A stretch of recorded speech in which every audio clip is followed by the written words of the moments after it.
media. What is going on, ladies and gentlemen? Welcome back to The Fringe. We got some funny videos to show you today. Well, a funny video coming from Jagmeet Singh's camp. And I guess NDP MP Charlie Angus having a cry fest. It's going to be great. Grab your popcorn, ladies and gentlemen. We want to talk about some attacks that supposedly Pierre Poilievre is forcing on them and why they're playing victims to the crowd. And we're going to talk about all of that. But first, I want to highlight this video sponsor, Unacceptable Fringe Books. Unacceptable Fringe Books has something new and exciting to share with each and every one of you. Our newest book and possibly final book entry into our series of political satire books, Just Axe the Tax, a parody of Dr. Seuss's Green Eggs and Ham, is now available on Amazon. Over the last few years, it's been my absolute pleasure to bring you hit titles such as How the Prime Minister Stole Freedom, One Face, Two Face, Blackface, Blueface, Hold the Line, The Ballad of Tamara Leach, and How the Prime Minister Broke Canada. All of these best-selling books have been an absolute thrill to write for you, but with each book releasing, we always want to give back to the community as well and try to help Canadians in some shape or form and another. This time, I'm proud to announce that proceeds from every purchase of our books on Amazon will be going towards helping local Canadian food banks at a time when the Prime Minister has made affordability very difficult for common Canadian households. At Unacceptable Fringe Books, not only are we committed to giving you humor in political entertainment, but we are also committed to giving Canadians a boost at a time when they're in need or looking for some form of assistance. Head over to Amazon.com or Amazon.ca right now and pick up your copy of Just Axe the Tax and give yourself the gift of a little bit of laughter at a time when everyone in this country could definitely use some. Link is down below in the description. Now, just keep in mind, ladies and gentlemen, that for the first 60 days, again, as the ad states, all sales, a portion of all sales, almost half, in fact, of the profits that I take after costs are being donated until September 1st to local Canadian food banks in order to help at a time when Justin Trudeau has made life unaffordable for Canadians. So not only by buying our books are you getting some entertainment value for your money, but you're also helping support those in need, and that way everybody gets something, we all win. And with that, ladies and gentlemen, shameless plug over, let's get on to what's happening with Jagmeet Singh, because boy is it funny. We've got friend of the channel Bradshaw here tweeting out, "Excuse me, little rage mobs, Jagmeet Singh has no business calling anyone names considering he's holding Canadians hostage for an election, and Singh knows the names of NPs who are involved in foreign interference." I mean, she has a good point here. Jagmeet Singh is essentially holding the country hostage. He's refusing to call an election because he wants his golden parachute. He wants his pension. Everyone says, oh, he's so rich, he doesn't need it. Well, if you could have a pension paid for the rest of your life by Canadian taxpayers, especially at the level they get, wouldn't you be seeking that as well? I mean, this is hypocrisy at best from Jagmeet Singh because he loves to name call. We all know that. But here's this 2-minute clip of him with NDP MP Charlie Angus in Timmins, Ontario. Excuse me, keep in mind, this is from July 22nd, so it was recently. But let's listen to Jagmeet Singh. Again, victim cards seem to be flowing rampantly amongst left-leaning parties, but let's take a listen to what happens. Keep in mind, when Charlie Angus comes in, he sounds like he's almost ready to cry. Because Pierre Poilievre bullied me. Here we go. I'm not going to go. But a real choice. That choice is an important choice. Out of touch, Justin Trudeau and the Liberals, who have let you down, who have failed to take on corporate greed, who've had the power to solve problems and haven't done so. And then Pierre Poilievre. People need to know the price of Pierre Poilievre.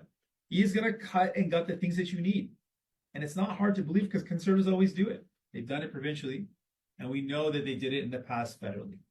Jagmeet will probably have spent more time in Northern Ontario on this one trip than Pierre Poilievre spent in Glass 4. Because who does Pierre Poilievre come and speak to? His little rage mob. He hasn't bothered ever to meet with any First Nation communities in our region. Imagine that. He hasn't gone. So, I know the audio is low, ladies and gentlemen. I've tried to boost it as much as possible. I do apologize for that. But Charlie Angus going, oh, Pierre Poilievre only comes to Ontario, talk to his little rage mobs. He doesn't want to talk to me or anybody else. I mean, it's just hilarious. Let's continue. Underground in the mines.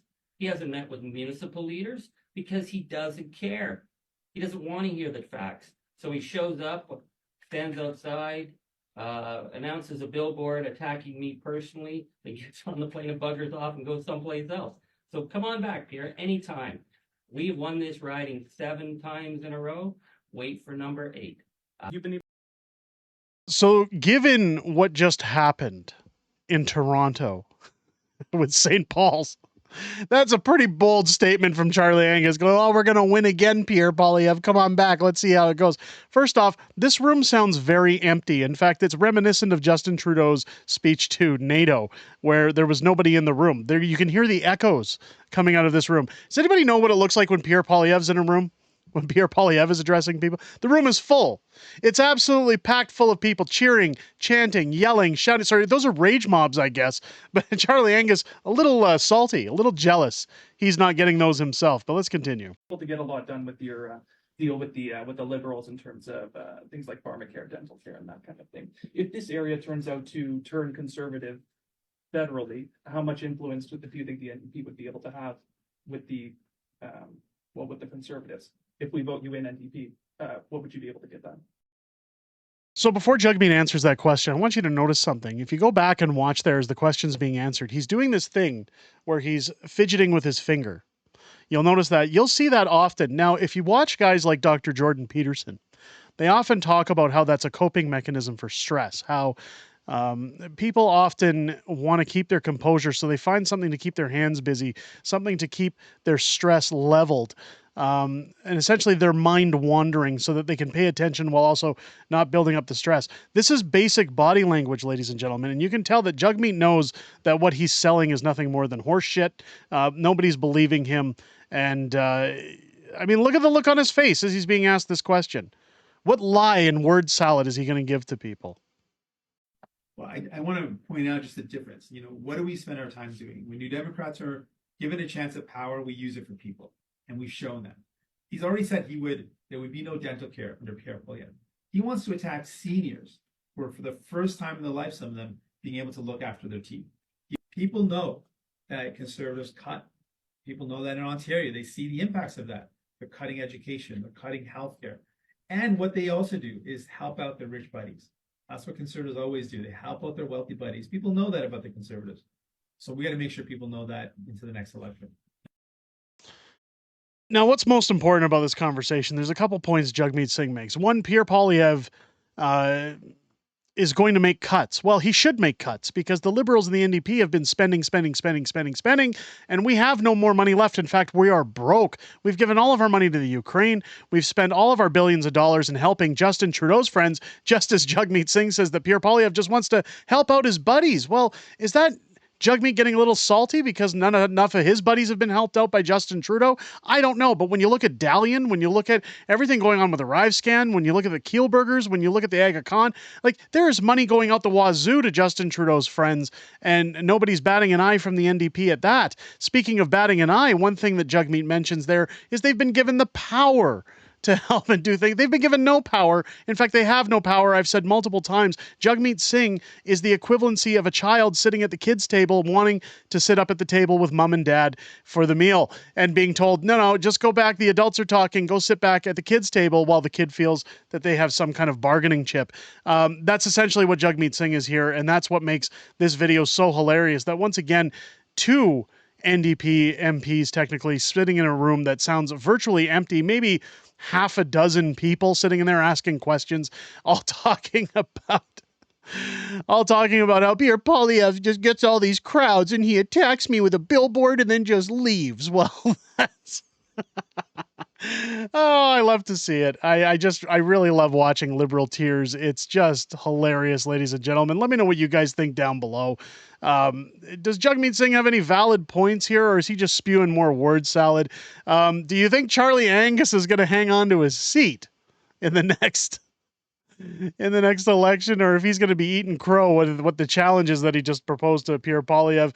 Let me know your comments down below. If it's your first time here, I hope this video has earned your subscription. Don't forget, as you're clicking that button, to click your bell for notifications. Join us live here on the channel each and every Friday night for Friday Night Fringe, our live streaming show where we go over everything that happened this week in politics, everything coming up in the week ahead, and some back and forth within our community. It's always great to chat with you guys outside of making these videos, and I always look forward to talking with each and every one of you, including this upcoming Friday and look forward to seeing you there. I hope you guys have a great rest of your day and enjoyed this video. I'll catch you on the next one.